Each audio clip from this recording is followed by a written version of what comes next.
This is a video chart presentation of Zynga Inc. Zynga is a NASDAQ-listed stock trading on ticker ZNGA.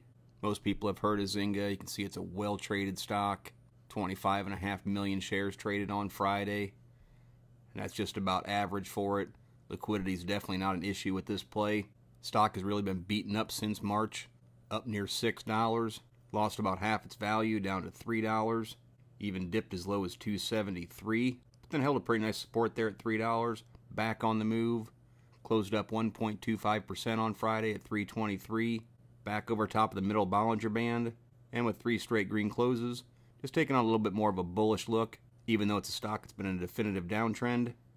We want to pay attention to it going forward and see if it's going to make a sharper move and try and get back above this 50-day moving average and recoup some of these losses. Not getting a tremendous amount from the MACD, but it is moving upward. And even dropped a bullish cross here early on in June, with the MACD holding over top of the signal line ever since. Of course, we always look for the break of zero. It's a much more bullish position when the MACD's in positive territory. You can see it's been since back here early in February since the MACD's been over that zero mark, but of course when it did make that break, real nice climb followed. Similarly, that's what we'll be looking for now. Notice the slow stow has also been climbing, now over top of 50, suggesting there's some positive momentum building in the chart. Any pullback, we'll certainly look at that support level at $3, but we'll also want to see the stow hold over top of 50 to show that the bulls are fighting to maintain control of that momentum. At the same time with that climb, money flow index has been rising, now on the upper half of that indicator, also taking on a more bullish look by indicating people are paying higher prices for the stock.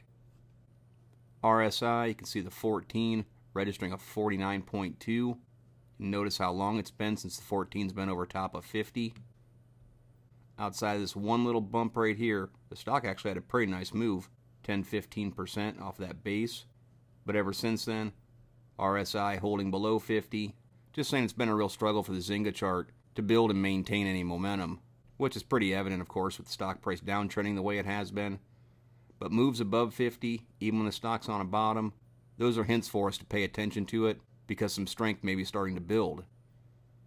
As I mentioned, what we're going to look for is support at $3. I do realize there's a bottom support down here at $2.73, but we look for near-term support points, and I generally try and keep them within 10%. And that $3 mark held for the last few weeks, and that's going to be the first place I'm going to have my eyes on this chart, should there be any pullback. I think with the Bollinger Bands trying to tighten up, though, and the price moving back over top of this purple line, the 20-day moving average, and starting to bear down on this brown line, the 50-day moving average, I'm looking for the upward pressure, and the first place I'll be looking for any real resistance is right there at that 50-day. Not only is that an important dynamic source of resistance, you can see it ties in with some static resistance, so I think that's going to be a key point. It's still a pretty nice upside to even go challenge that of about 10%, and if it does break through, I don't see any real resistance coming in play again until up near $4. Although I would recognize there is going to be some here around $3.75, but I think the $4 mark, and even more importantly, just above that, right around $4.15, $4.20, would be where I'll look next for a tough spot of resistance. Again, that's a big move from where it is. I'm not looking for that to happen tomorrow. I haven't taken a look at any fundamentals or know what's coming up with Zynga. This is purely a technical look at the chart, and those are the key points that I'll be looking for going forward. But as always, merely my interpretation of the ZNGA chart. I'm not a financial consultant. Strongly encourage you to do your own proper due diligence. Consult with a qualified financial advisor before making any investment decisions. Past performance is not a guarantee of future results. Please visit the allpennystocks.com website to view the full disclaimer disclosure, and do not base any investment decisions upon any material found on the website and/or this video chart. No person employed by All Penny Stocks is a registered investment advisor or licensed broker-dealer. Thank you for watching. Trade smart.